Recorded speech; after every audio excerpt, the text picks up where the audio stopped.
तो human disease में बेटा हम लोग दो तरीके की डिजीजेस पढ़ेंगे, एक कंजेनाइटल और दूसरा एक्वायर्ड।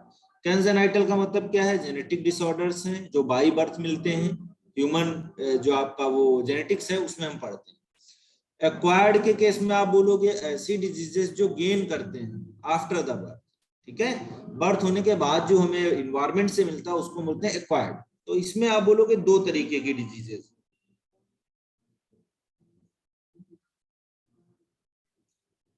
एक्वायर्ड में आप बोलोगे एक है कम्युनिकेबल, कौन सी है? कम्युनिकेबल। पहला आप बोलोगे कम्युनिकेबल और दूसरा बोलोगे आप नॉन कम्युनिकेबल।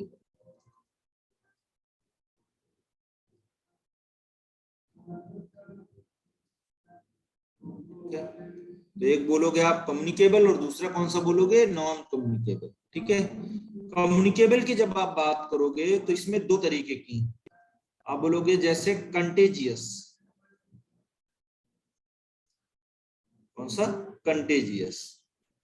दूसरा बेटा आप बोलोगे कंटेजियस के बाद में नॉन कंटेजियस।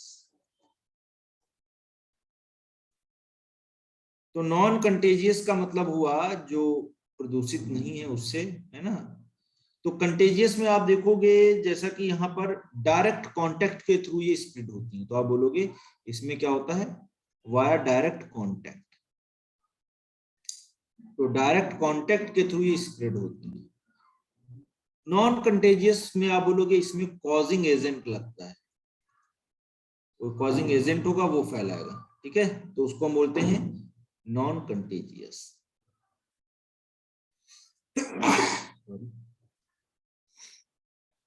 अब बोलोगे नॉन जो कम्युनिकेबल हैं उनकी बात करते हैं। जैसे इसमें क्या है आपका? डिफिशियंसी।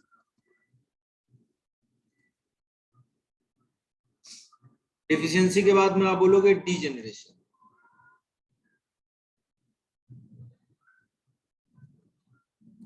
दूसरा आप बोलोगे एलर्जी, एलर्जिक।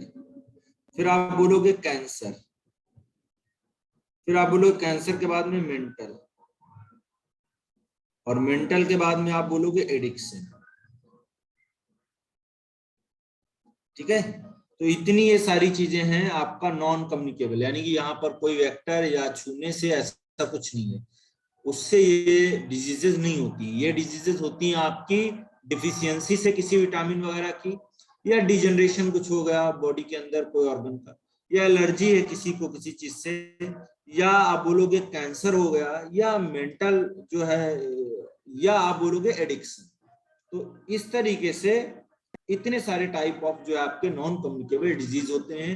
और कम्युनिकेबल जो होते हैं वो कंटेजियस होते हैं, यानी कि डायरेक्ट कांटेक्ट से होते हैं, और नॉन कंटेजियस जो है वो कॉजिंग एजेंट, ठीक है। तो मुझे लगता है आप लोगों को समझ में आ गया होगा ये सारी बातें। ये चार्ट आप जरूर याद रखिएगा, आपके काम आएगा। यस अब सर। सबसे पहले हम स्टार्ट करते हैं कम्युनिकेबल डिजीज। तो पहला हेडिंग बेटा हम लोग डाल लेंगे कम्युनिकेबल डिजीज।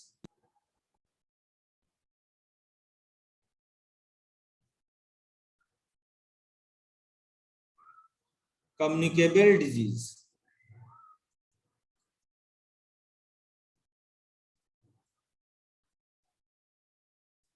कम्युनिकेबल डिजीज की बात करोगे तो इसमें सबसे पहला आता है जो डिजीज वो है वायरल डिजीज। कौन सा डिजीज है? Viral disease,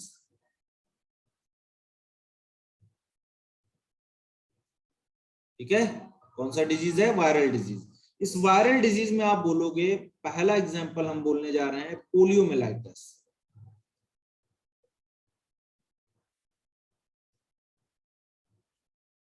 poliomyelitis.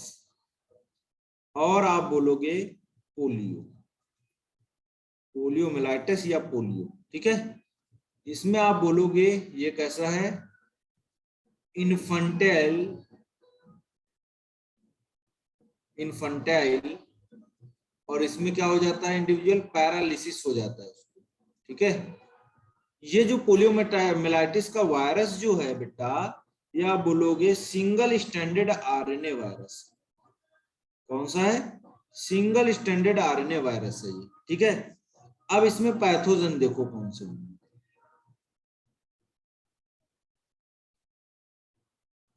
पैथोजन देखिए, आप बोलोगे एंटेरोवायरस। पैथोजन कौन सा है? एंटेरोवायरस, या इसी को बोलते हैं पोलियो वायरस। और ये पोलियो वायरस आपका सिंगल स्टैंडर्ड आरएनए है इसमें। अब इसका मोड ऑफ ट्रांसमिशन देखिए, मोड ऑफ ट्रांसमिशन क्या होगा? तो मोड ऑफ ट्रांसमिशन जो बेटा इसका है वो आप बोलोगे क्या है? फीकल है, ओरल है, ठीक है, उसके थ्रू ये जाता है बॉडी के अंदर और मल्टीप्लाई करता है। कहां पर मल्टीप्लाई करता है? ये इंटेस्टाइन में। कहा इंटेस्टाइन में मल्टीपल करता है? इंटेस्टाइन में मल्टीप्लाई करता है, ठीक है। अब आप बोलोगे ये रीच होता है, कहां पहुंचता है? तो आप बोलोगे it reaches the nervous system, और नर्वस सिस्टम पे पहुंच के क्या करता है? तो आप बोलोगे पैरालाइज करा देता है। तो ये कहानी हो गई पोलियो वायरस की, जिसको हम बोलते हैं पोलियोमेलाइटिस, ठीक है। इसका इनक्यूबेशन पीरियड,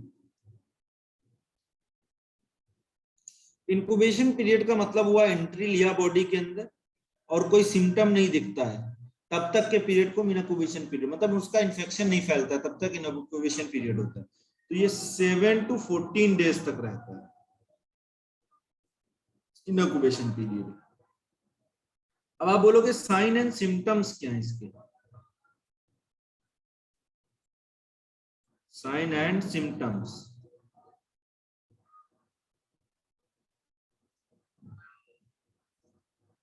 तो साइन एंड सिम्टम्स देखिए क्या है। आप बोलोगे यहां पर इन्फ्लामेशन होगा,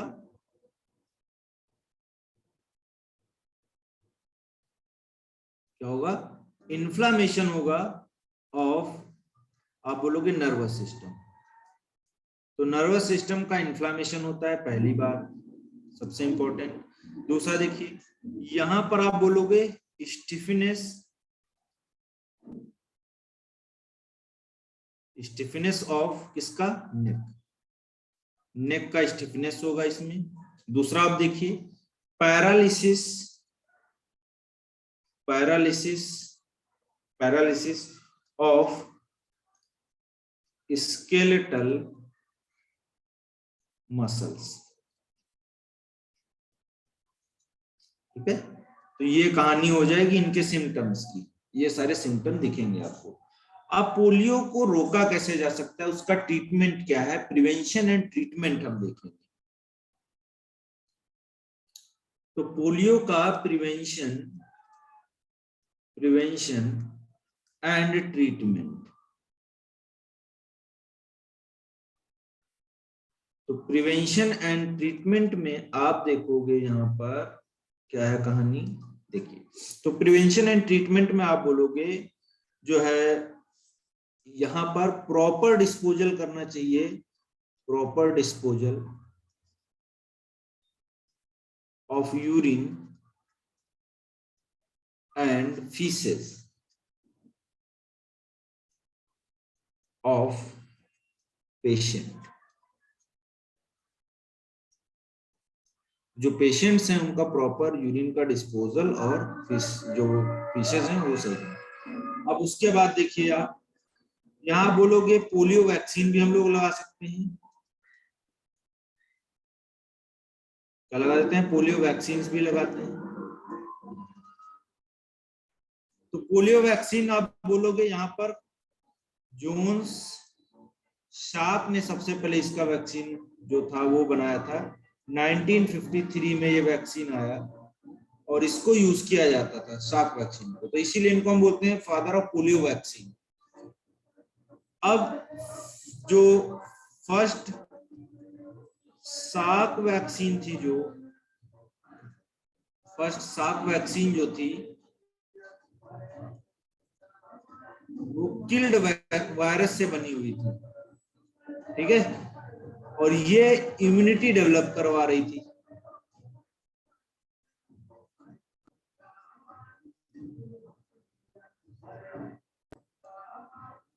तो यहां से क्या हो रहा था? इम्यूनिटी डेवलप हो रही थी, ठीक है, इम्यूनिटी डेवलप हो रही थी। अब दूसरा देखिए, यहां पर आप बोलोगे एक और वैक्सीन थी जिसको Sabin et al, Sabin et al, तो ये आप बोलोगे प्रिपेयर्ड एंड आप बोलोगे ओरल वैक्सीन। तो वैक्सीन, ओरल वैक्सीन को बना गया जिसको हम क्या बोलते हैं, known as oral polio vaccine. क्या बोलते हैं, ओरल पोलियो वैक्सीन, या इसको बोलते हैं ओपीवी। ठीक है, इंडिया में जो वैक्सीन यूज होती सेबिन ही यूज होती, इसको हम बोलते हैं इंडिया में ये लाइव एंड एटीन्यूएटेड, जैसी है लाइव एंड एटीन्यूएटेड। तो ये मैंने आप लोगों को पोलियो के बारे में सारी बातें डिस्कस कर दी। वाइज आ रही ना सभी को? Yes sir. पीछे से वाइज आ रही होगी सॉन्ग की, मुझे लग रहा है। कोई और तो डिस्टरबेंस नहीं आ रहा ना? सर आ रही है बट इतनी नहीं आ रही। हाँ, वो पूजा हो रही ना, इस वजह से थोड़ा पड़ोस में साउंड सिस्टम लगा हुआ है, इसी वजह से। प्रॉब्लम तो नहीं हो रही ना? No sir. चलो ठीक। अब दूसरा हम बेटा इसके बाद देखते हैं रेबीज।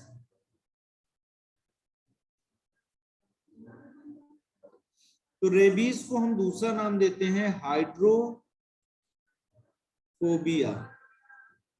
दूसरा नाम क्या इसका, हाइड्रोफोबिया, पानी से डरना।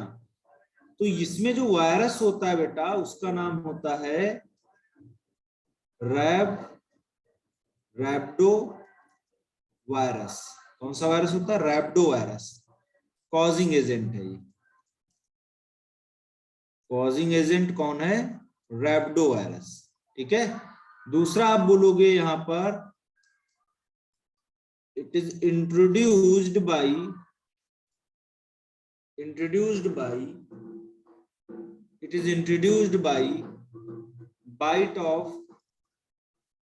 Bite of rabid, mad dog. कोई पागल कुत्ता किसी को काट लेता है ना, तब इसके चांसेस होते हैं अगर इंजेक्शन नहीं लगा। इनक्यूबेशन पीरियड इसका 10 to 1 ईयर रहता है।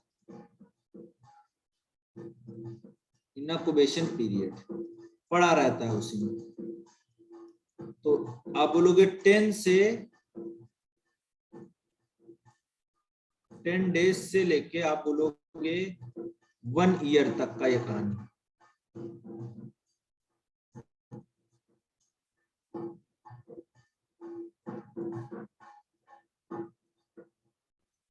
वन ईयर तक की कहानी है। ठीक है, इनक्यूबेशन पीरियड। सर इतने में अब हम बोलेंगे ये करता क्या है, तो इसमें सिम्टम्स क्या होंगे। तो सिम्टम क्या होंगे, जो इन्फेक्टेड बंदा होगा सलाइवा माउथ से एक्सेसिव निकलेगी, पहला जो हमें दिखेगा।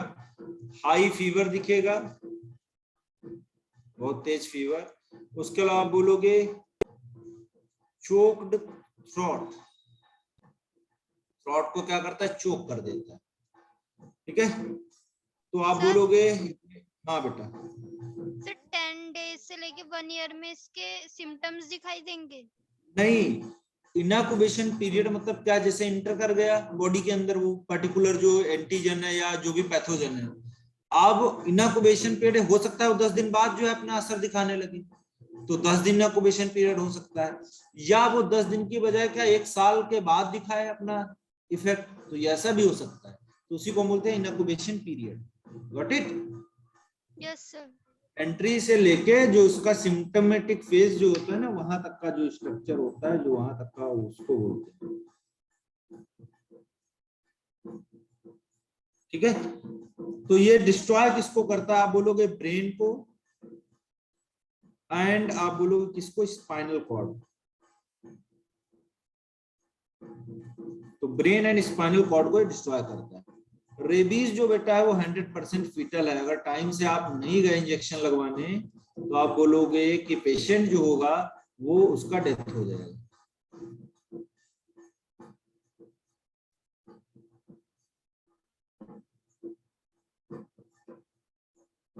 ठीक है, तो ये कहानी है आपकी। अब हम देखेंगे इसके बाद में जो हमारा नेक्स्ट है उसकी बात करते हैं। तीसरा बोलोगे वायरल हेपेटाइटिस। वायरल हेपेटाइटिस, तो वायरल हेपेटाइटिस में आप बोलोगे जैसे ये क्या करता है, जॉइंडिस कॉज करता है। क्या करता है, जॉइंडिस कराता है। तो इसमें आप देखोगे बहुत सारे हेपेटाइटिस होते हैं, जैसे हेपेटाइटिस आपका ए, हेपेटाइटिस आपका बी, हेपेटाइटिस आपका सी, हेपेटाइटिस आपका डी, हेपेटाइटिस आपका ई।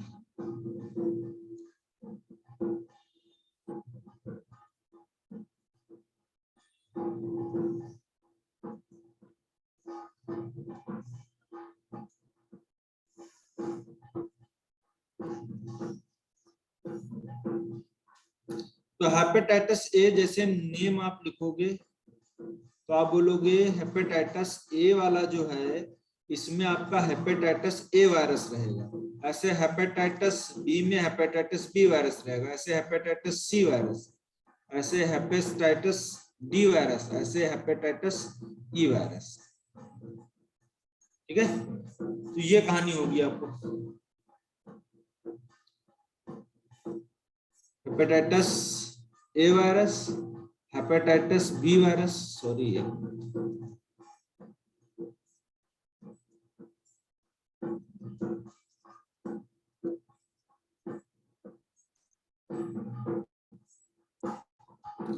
Hepatitis B virus, hepatitis C virus, hepatitis D virus, hepatitis आपका कौन सा, तो आप बोलोगे सी डी ई वायरस।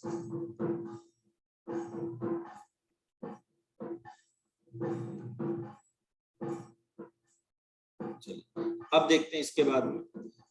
आप बोलोगे इसके बाद में यहाँ पर न्यूक्लिक एसिड कौन सा है किसके पास, तो न्यूक्लिक एसिड में हम बोलेंगे सबके पास कैसा है देखिए, तो आप बोलोगे इसके पास आरएनए है, हेपेटाइटिस ए के पास में, इसके पास डीएनए है, तो ये अंडरलाइन कर लीजिए, इसके पास डीएनए है, बाकी सबके पास क्या है, आरएनए। सबके पास क्या है, आरएनए। सबके पास क्या है, आरएनए।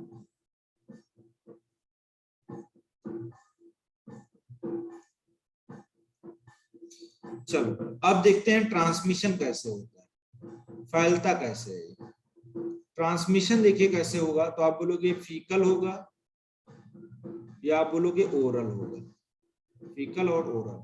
फिर आप बोलोगे यहाँ पर ब्लड के थ्रू होता है या निडल के थ्रू होता है, या आप बोलोगे प्लेसेंटा के थ्रू, बच्चे को भी हो सकता है मदर से, या आप बोलोगे सेक्सुअल ट्रांसमिशन से भी होता है। सर जो फर्स्ट वाला है ए वाला वो किससे लिखा है आपने, फीकल या ओरल के थ्रू। फीकल मतलब जो है पोटी के थ्रू या ओरल रूट के थ्रू, है ना, तो ये आपका हो गया। दूसरा ब्लड, निडल, प्लेसेंटा, सेक्सुअल जो है वो सेक्सुअली हो सकता है।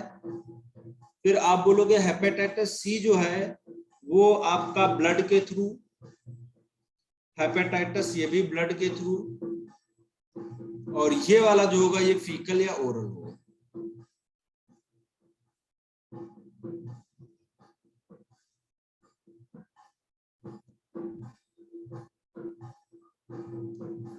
ठीक है, तो ये कहानी है। अब सिम्टम्स की बात करते हैं, सिम्टम्स क्या होंगे, तो सिम्टम्स यहाँ पर आप देखोगे हेपेटाइटिस ए में फीवर, हालांकि इतना नहीं पूछता है आपसे, फीवर, हेडेक। दूसरा आप बोलोगे हेडेक के बाद में गैस्ट्रोइंटेस्टाइनल प्रॉब्लम, जीआईटी जिसको हम बोलते हैं, ठीक है, जॉइंडिस, ये सब दिखेगा। ठीक है, तो ये सब प्रॉब्लम दिखेगी आपको। तो सब में लगभग ऐसे ही कहानी है, ज्यादा याद मत करिए, आप ये याद रखिएगा ये क्वेश्चन पूछा जाता है। ऐसा कौन सा हेपेटाइटिस वायरस है जिसके पास न्यूक्लिक एसिड डीएनए है, तो आप बोलोगे हेपेटाइटिस बी वायरस। बाकी सब में आरएनए है, इसमें डीएनए है, बाकी सब में क्या है, आरएनए। ठीक है, तो ये कहानी हो गई आपकी हेपेटाइटिस के। केस की। अब इसके बाद में बोलेंगे चिकनगुनिया। क्या बोलेंगे? चिकनगुनिया। तो चिकनगुनिया की बात करते हैं। देखिए 4 नंबर पे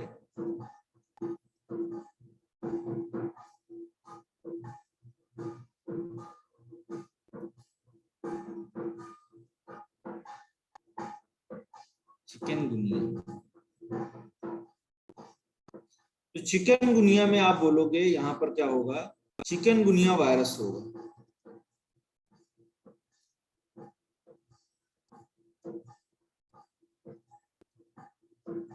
कौन सा वायरस होगा? चिकनगुनिया वायरस होगा। दूसरा देखिए आप, ये जो है किससे होता है? तो आप बोलोगे एडीज,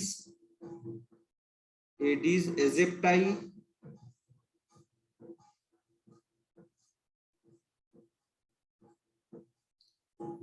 ठीक है, एजिप्टाई। और आप बोलोगे तंजानिया में सबसे पहले रिपोर्ट हुआ,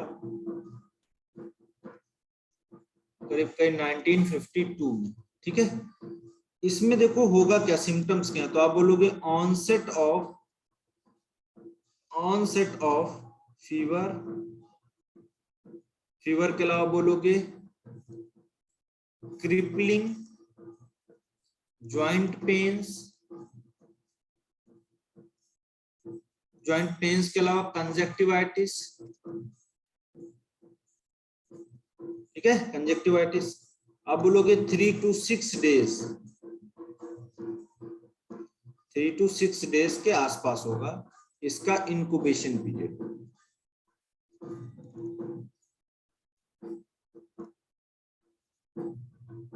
इंक्यूबेशन पीरियड, ठीक है। यूज क्या करते हैं इसमें? तो आप बोलोगे पैरासीटामोल, कंट्री का एस्पिरिन। क्या बेटा? सर टोंजेनिया कंट्री का नेम है।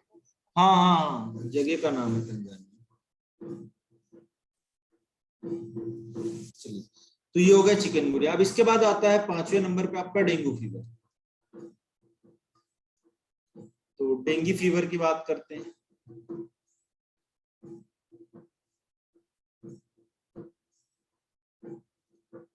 डेंगू फीवर की बात करोगे तो इसको हम बोलते हैं break bone fever.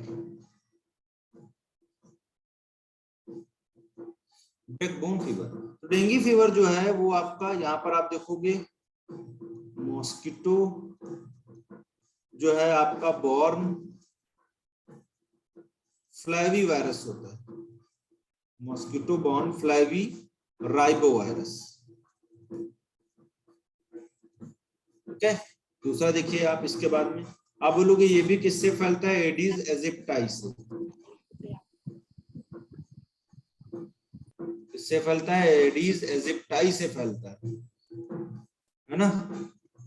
Bytes only day time, तो दिन के टाइम पर ही ये काटते हैं और इन्हीं से होता है। ठीक है, डेंगू फीवर। अब इसके बाद देखते हैं हम लोग नेक्स्ट जो है आपका कॉमन कोल्ड।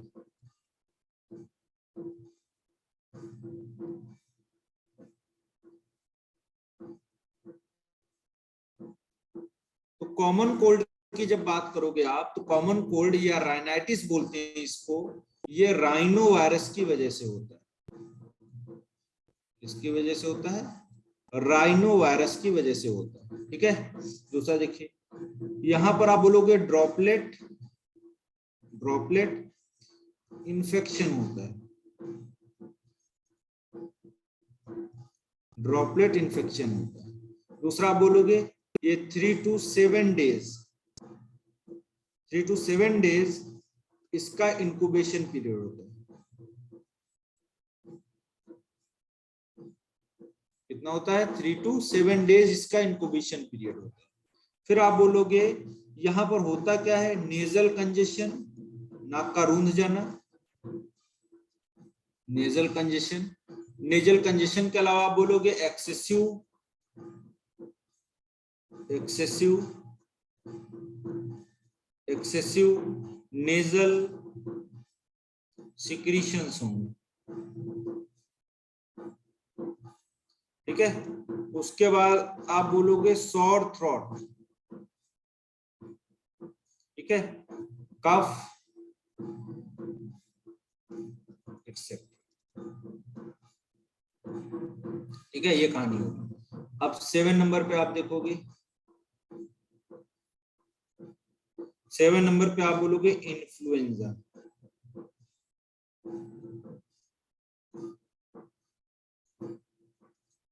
इन्फ्लुएंजा में आप बोलोगे, यहां पर देखने को मिलेगा आपको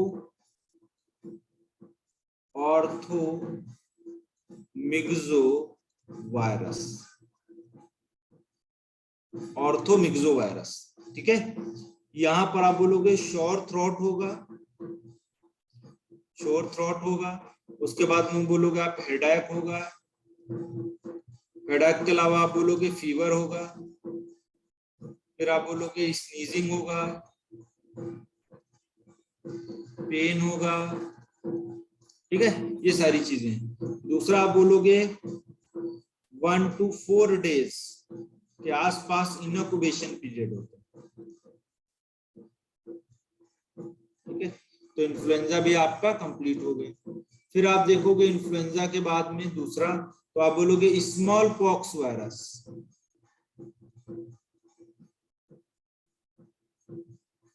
कौन सा वायरस? Small pox virus.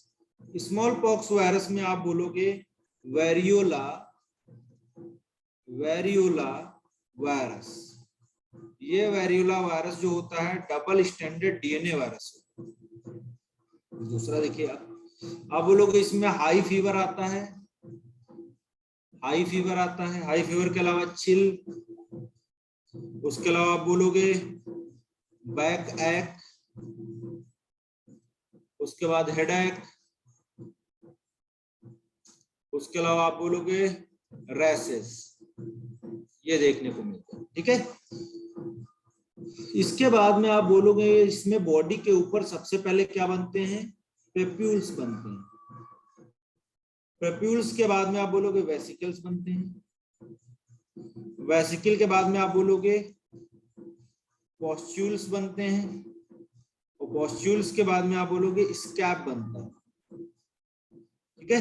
ये कहानी, इसको सबसे पहले एडवर्ड जेनर ने बताया था। किसने बताया था? एडवर्ड जेनर ने 1798 में, ठीक है।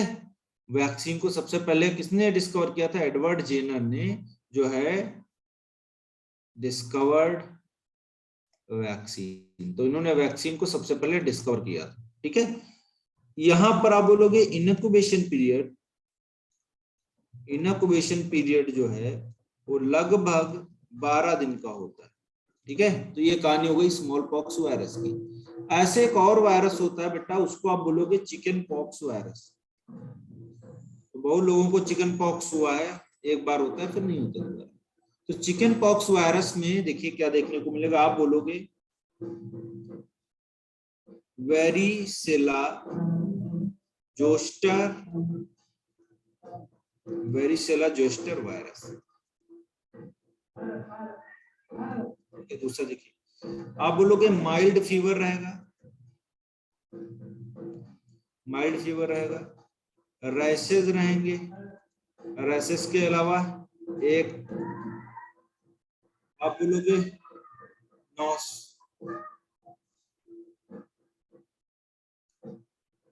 नौसिया, ये भी सारी कंडीशंस होती है, ठीक है। ये इन्फेक्शन इसका कैसे होता है, ट्रांसमिशन कैसा होता है? तो आप बोलोगे ड्रॉपलेट्स की फॉर्म, ड्रॉपलेट का इन्फेक्शन होता है। आप बोलोगे 14 to 21 डेज इनक्यूबेशन पीरियड रहता है, ठीक है। सर एक बार पिछले वाली स्लाइड दिखा दो। इनक्यूबेशन पीरियड कितना रहता है? आप बोलोगे 14 से 21 दिन के आसपास रहता है। तो ये हम लोगों ने चिकन पॉक्स की बात कर ली, सारे वायरल डिजीजेस हैं। फिर देखिए आप इसके बाद एक बार पिछले वाली स्लाइड दिखा दो सर, इससे पिछले वाली।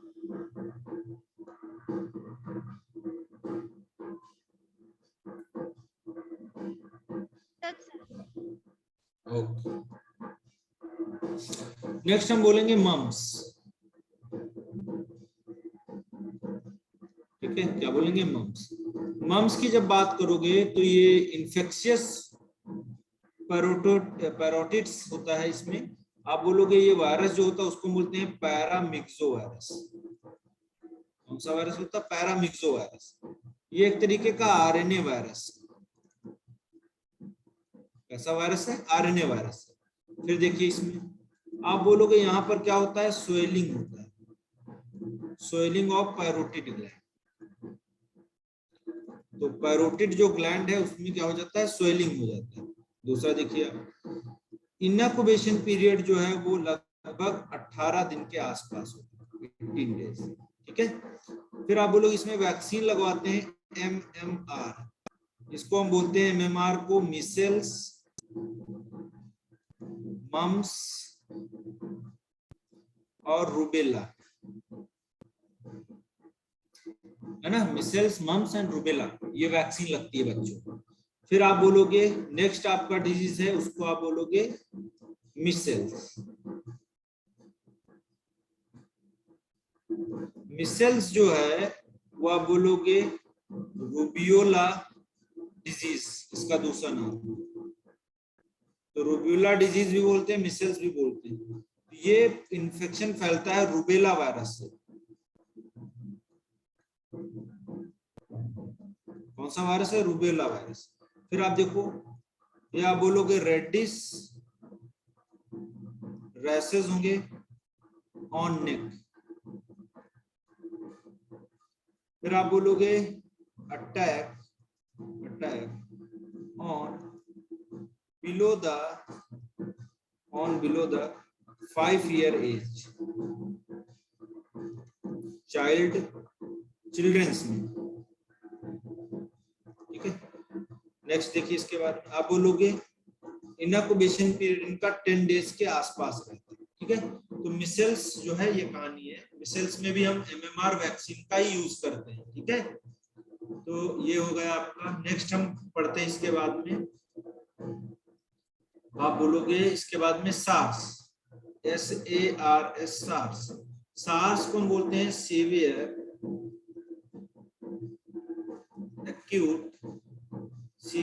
Acute respiratory syndrome.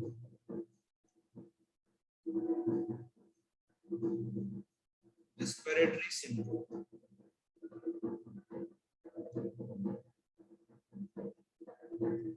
Severe acute respiratory syndrome, SARS. अब इसमें देखेंगे हम, ये बेटा किसकी वजह से होता है? तो आप बोलोगे कोरोना वायरस की वजह से। ठीक है, कोरोना वायरस की वजह से होगा, यही है। इसमें क्या होगा? High fever, chills, running nose के अलावा आप बोलोगे डायरिया एटसेट्रा।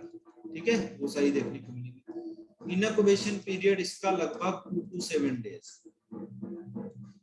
इसको सबसे बढ़िया डिटेक्ट करने का technique polymerase chain reaction, PCR। ठीक है, फॉर डायग्नोसिस। अब हम इसके बाद में देखेंगे स्वाइन फ्लू।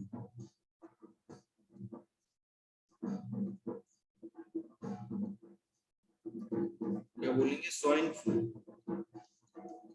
तो स्वाइन फ्लू जो है उसकी बात करोगे तो ये बेटा वायरस जो होता है H1N1 होता है। कौन होता है? H1N1 होता है वायरस। इसकी वजह से क्या होता है? फीवर, कफ, सोर थ्रोट। फिर आप बोलोगे बॉडी एक, फिर आप बोलोगे चिल, फिर आप बोलोगे फटीग।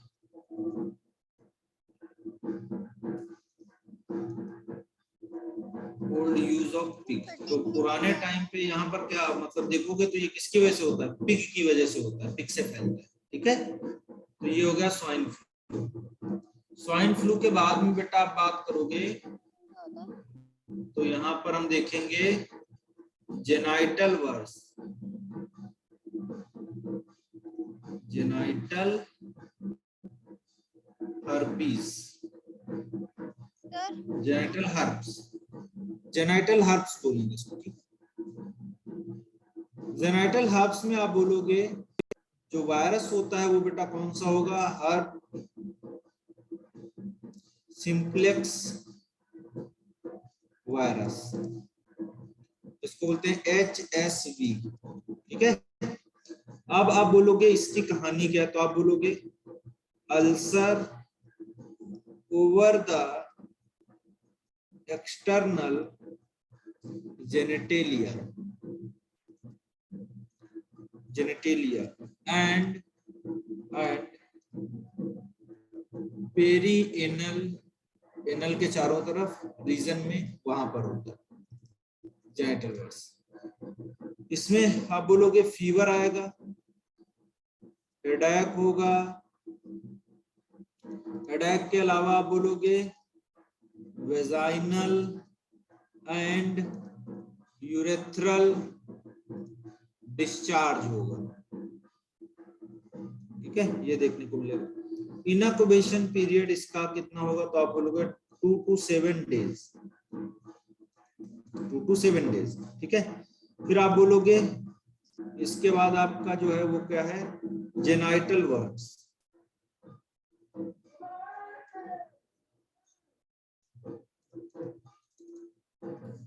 जेनाइटल वर्ड्स की बात करोगे आप, तो आप बोलोगे ह्यूमन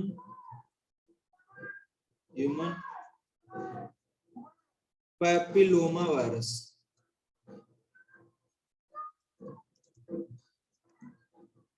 HPV, ठीक है,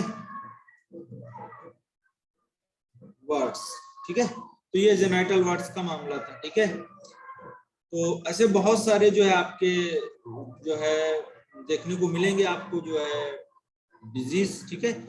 एक्चुअल में ये जेनाइटल वर्ड्स वगैरह ये आप वहां पर भी पढ़ते हो, रिप्रोडक्टिव जो हेल्थ है उसमें भी पढ़ते हो, ठीक है।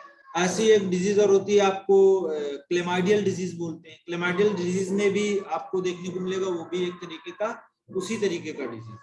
तो ये कुछ मैंने आपको बता दिए, आपको जो है क्या बोलते हैं डिजीज जो कि वायरस से रिलेटेड है, ये सब वायरस से रिलेटेड डिजीज, ठीक है। अब वायरस से रिलेटेड डिजीज के बाद में आप आगे बढ़ोगे तो इसके बाद में आएगा आपका बैक्टीरियल डिजीज। क्या आएगा, बैक्टीरियल डिजीज।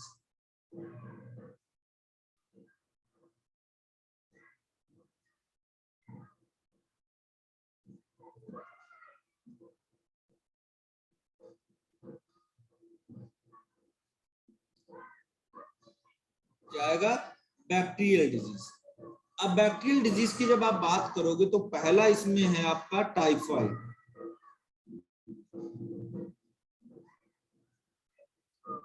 पहला क्या है, टाइफाइड। तो टाइफाइड की जब आप बात करोगे ये एंटेरिक फीवर कॉज करता है, तो इसीलिए हम इसको एंटेरिक फीवर भी बोलते हैं, इंटरनल फीवर। टाइफाइड को हमेशा फीवर बना रहता है। इसका पैथोजन देखिए बेटा कौन सा है, तो आप बोलोगे इसका पैथोजन जो है वो है आपका सैल्मोनेला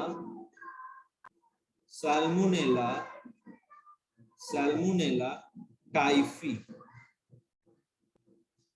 कौन सा है, सैल्मोनेला टाइफी है, ठीक है।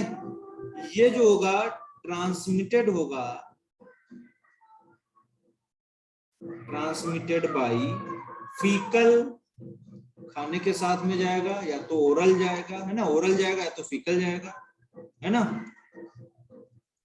ठीक है। फिर देखिए ट्रांसमिशन के बाद में आप बोलोगे, एनसीईआरटी बोलती है कि एक मैरी मेलन एक कुक थी। मैरी मिलन जो थी क्या थी, एक कुक थी।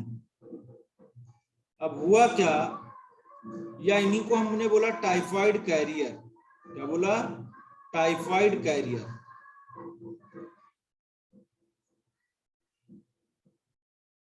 इनको हमने टाइफाइड कैरियर भी बोला। अब कहानी क्या थी, सी कंटिन्यूज टू स्प्रेड क्या किया इन्होंने, टाइफाइड। तो खाना बना बना के खिलाती रही और टाइफाइड इतने कैरियर बना दिए इन्होंने भी, खूब फैलाया टाइफाइड फॉर सेवरल ईयर्स, बाद में एकदम से पता चला कि भाई जब हिस्ट्री देखा गया तब पता चला कि इनकी वजह से फैला है। द फूड शी प्रिपेयर्ड, तो इन्होंने जो खाना बनाया, क्योंकि टाइफाइड कैरियर थी, टाइफाइड को लेके स्प्रेड कर रही थी, इनके पास इन्फेक्शन था किसका, सैल्मोनेला टाइफी का, तो इसी वजह से ये पूरा फैलाती रही, जहां जहां खाना बना रही थी वहां फैलाया, उन्होंने बाकी जगह फैलाया। तो ऐसे एकदम से बहुत सारे अजीब तरीके के जो इंडिविजुअल मतलब वो था आपका सिम्टम्स थे वो अपीयर होने लगे पेशेंट्स में। तो जब इसका देखा गया, डायग्नोज किया गया, तो सब रिलेटेड लोग मिले कि एक को इन्फेक्शन दूसरे से हो रहा था, तो अल्टीमेट निकल के ही आया कि कहीं ना कहीं ये इन्फेक्शन किसी बैक्टीरिया की वजह से हो रहा है या किसी ने फैलाया। तो इंटेंशनली नहीं फैलाया था, इनको खुद नहीं पता था कि ये जो है इनको टाइफाइड, ठीक है। तो ये सारी बातें थी। अब होता क्या है यहाँ पर देखिए, इसका इनक्यूबेशन पीरियड लगभग आईपी जो रहता है इनक्यूबेशन पीरियड वो 1 to 3 वीक के आसपास रहता है। उसके बाद में आप बोलोगे यहाँ पर हाई फीवर रहता है, हाई फीवर के अलावा आप बोलोगे low pulse rate, low pulse rate के अलावा आप बोलोगे एब्डोमिनल पेन, हेयर लॉस भी होता है इसमें, एब्डोमिनल पेन। अब हम क्या कराते हैं, विडाल टेस्ट कराएंगे इसका, तो आप बोलोगे यहाँ पर विडाल टेस्ट भी कराते हैं, ठीक है। फिर आप बोलोगे इसका ट्रीटमेंट क्या है, टेरामाइसिन एंड क्लोरोमाइसिटीन, ठीक है, ये सब इनका ट्रीटमेंट है। तो बैक्टीरियल डिजीज है, इसकी वजह से ये सारी बातें देखने को मिलेंगी। टाइफाइड बहुत इंपॉर्टेंट है, एंटेरिक फीवर है, आप जरूर याद रखिएगा। अब इसके बाद में दूसरा जो हमारा आता है, टाइफाइड के बाद में जो नेक्स्ट बैक्टीरियल डिजीज उसकी बात करते हैं, वो निमोनिया। क्या है, निमोनिया। तो निमोनिया की बात करोगे आप, पैथोजन जो होगा वो कौन सा होगा, तो देखिए आप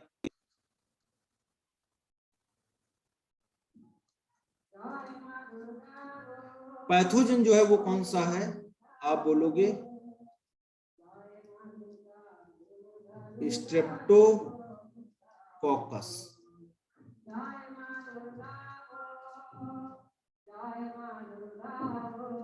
स्ट्रेप्टोकोकस निमोनी, स्ट्रेप्टोकोकस निमोनी। फिर आप बोलोगे ये स्प्रेड जो होता है, स्प्रेड होता है by the sputum of patient, ठीक है। फिर आप बोलोगे इनक्यूबेशन पीरियड कितना होता है, 1 to 3 डेज। फिर आप बोलोगे यहां पर होता क्या है, तो म्यूकस जो होता है एंड आप बोलोगे lymph, mucus and lymph collect हो जाता है, इकट्ठा हो जाता है कहां पर, एल्वेलाई में, एल्वेलाई में कलेक्ट हो जाता है, ठीक है, ब्रैंक्यूल्स में हो जाता है ऑफ लंग्स। नो प्रॉपर, आप बोलोगे no proper exchange of air, तो एयर का प्रॉपर एक्सचेंज नहीं होता है एल्वेलाई में, तो सही से रेस्पिरेशन नहीं कर पाता है वो, है ना। इसका ट्रीटमेंट क्या है, पेनिसिलिन, स्ट्रेप्टोमाइसिन, फिर आप बोलोगे एम्पिसिलिन, ठीक है। तो ये बैक्टीरियल डिजीज हो गई, निमोनिया वगैरह, ठीक है। अब इसके बाद में हम बोलते हैं नेक्स्ट जो हमारा डिसऑर्डर है वो कौन सा है, तो आप बोलोगे सी, ये है आपका ट्यूबरकुलोसिस। सर एक बार पहली वाली स्लाइड दिखा दो।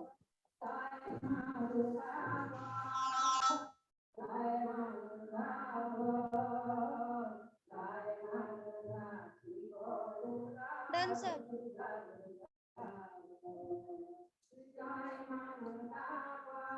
नेक्स्ट आप बोलोगे ट्यूबरकुलोसिस, क्या है, ट्यूबरकुलोसिस।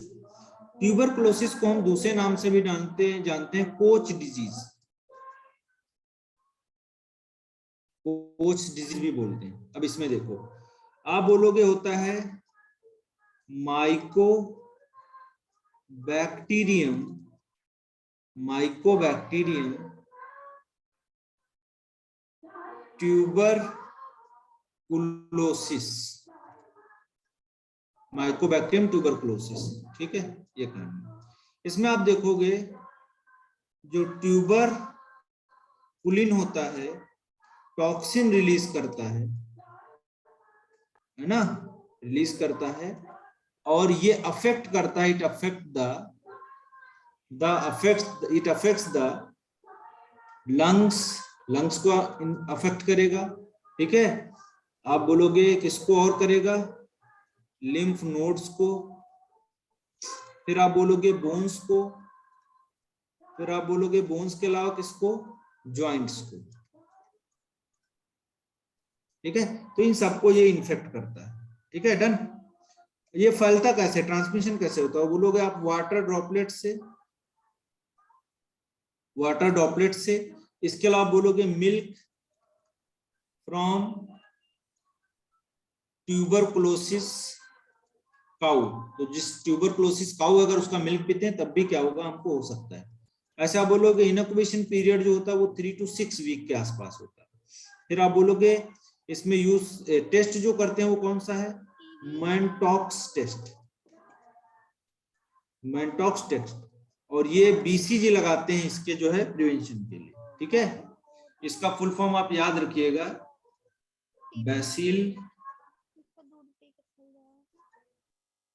कालमेट कालमेटी गुइनिन,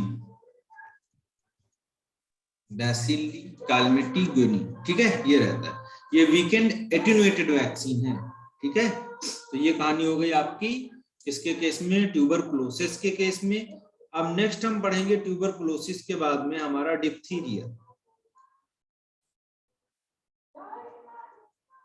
डिप्थीरिया की बात करोगे तो यहाँ पर आपका जो कॉजिंग एजेंट है वो कौन सा है, कोराइनिबैक्टीरियम,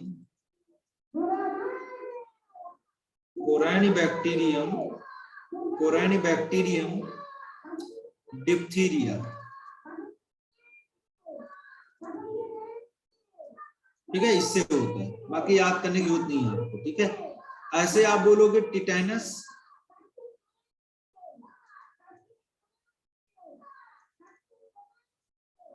तो टिटेनस की बात करोगे तो लॉक जॉ भी बोलते हैं इसको, और ये जो होता है वो किसकी वजह से होता है, क्लोस्ट्रिडियम, क्लोस्ट्रिडियम टिटैनी, क्लोस्ट्रिडियम टिटैनी, ठीक है, उसके थ्रू होता है। ऐसे एक होता है लिप्रोसी,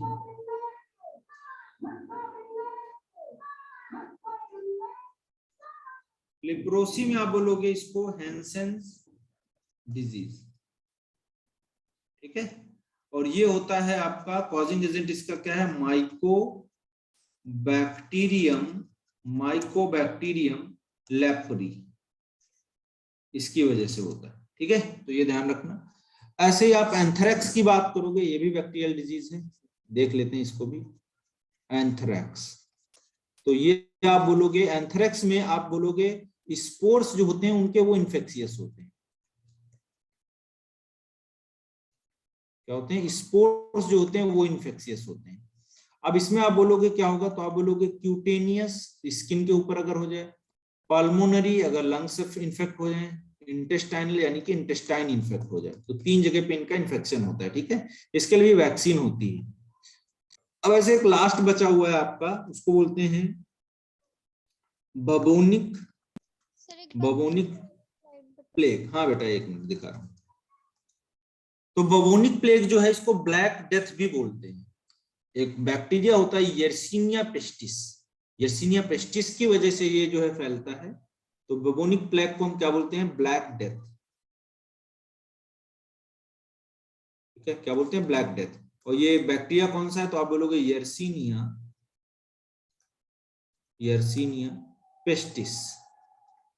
तो यर्सीनिया पेस्टिस की वजह से फैलता है बैक्टीरिया। इसमें हाई फीवर होगा, क्या होगा, हाई फीवर होगा।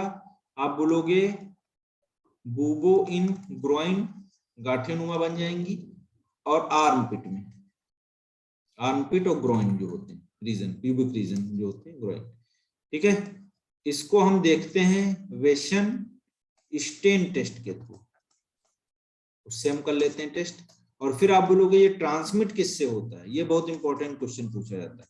तो आप बोलोगे एक आर्थ्रोपोडा है, मक्खी है, फ्लाई है, उसको बोलते हैं जीनोप्सिला। क्या बोलते हैं? जीनोप्सिला। तो ये कहानी है आपकी। ठीक है,